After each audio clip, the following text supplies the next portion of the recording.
Licence ছাড়া কোনো রিক্সা ঢাকা শহরে নামানো হবে না।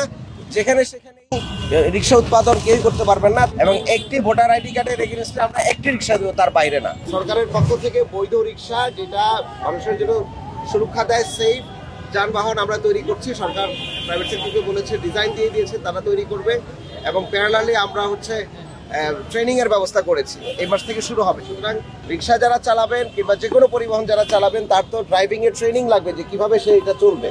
সুতরাং একদিকে ট্রেনিং দেওয়া হবে, ট্রেনিং এ যারা পাস করবেন তারা অ্যাপ্লাই করতে পারবেন রিক্সার জন্য। একটি ভোটার আইডি কার্ডের এগেইনস্টে শুধুমাত্র একটি রিক্সাই দেওয়া হবে। তো সুতরাং রিক্সা দিয়ে এই যে বাণিজ্য করা, ব্যবসা করা, সেটা আসলে বন্ধ হবে সবার প্রথমে। আর দ্বিতীয় হচ্ছে যে ট্রেনিংটা খুব গুরুত্বপূর্ণ। ট্রেনিং এর সাথে সাথে গুরুত্বপূর্ণ হচ্ছে যে যারা ট্রেনিং এ পাস করবেন তাদেরকে আমরা সিটি কর্পোরেশনের পক্ষ থেকে যে বৈধ রিক্সাগুলো তৈরি করা হবে সেই রিক্সাগুলোর আমরা লাইসেন্সিং করব। বান্ডেল থাকলে প্রতি সেনমানিতে টাকা বাঁচবে। বিকাশ সেনমানি বান্ডেল কিনে জিতুন প্রতি লেনদেনে। লাইসেন্স ছাড়া কোনো রিক্সা ঢাকা শহরে নামানো হবে না এবং ঢাকা শহরে লাইসেন্স পাওয়ার পরেও কোনো রিক্সা মূল সড়কে আসতে পারবে না। এটা দুটো গুরুত্বপূর্ণ বিষয়। সুতরাং মূল সড়কের বাইরে ভিতরে লাইসেন্স সহ বৈধ রিক্সাগুলো নির্দিষ্ট জোনে নির্দিষ্ট এক রিক্সা অন্য আর পারবে না।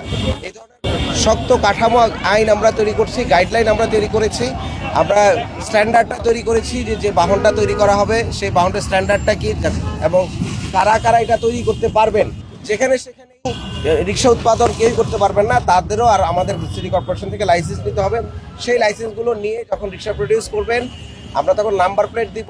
যিনি প্রশিক্ষণের মাধ্যমে সার্টিফিকেট পেয়েছেন শুধুমাত্র সনদপ্রাপ্ত রিক্সাওয়ালাদেরকেই আমরা রিক্সা লাইসেন্স দেবো এবং একটি ভোটার আইডি কার্ডের এগেইনস্টে আমরা একটি রিক্সা দেবো, তার বাইরে না।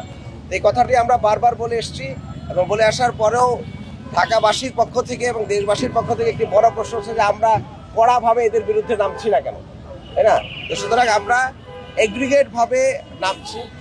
হ্যাঁ, আচ্ছা, যে আমরা এগ্রিগেট ভাবে নামছি কারণ যেখানে মধ্যে রিক্সাগুলো তৈরি করা হয় এবং চার্জিং পয়েন্টগুলো আছে তার উপরে আমাদের অপারেশন শুরু হবে। এগুলোকে আমরা বন্ধ করে দিব। ডেস্কোর সাথে আমরা আলাপ করেছি এবং আজকে আমরা ডিএমপি সিটি কর্পোরেশন মিলে আমরা এই যৌথ অভিযান শুরু করেছি।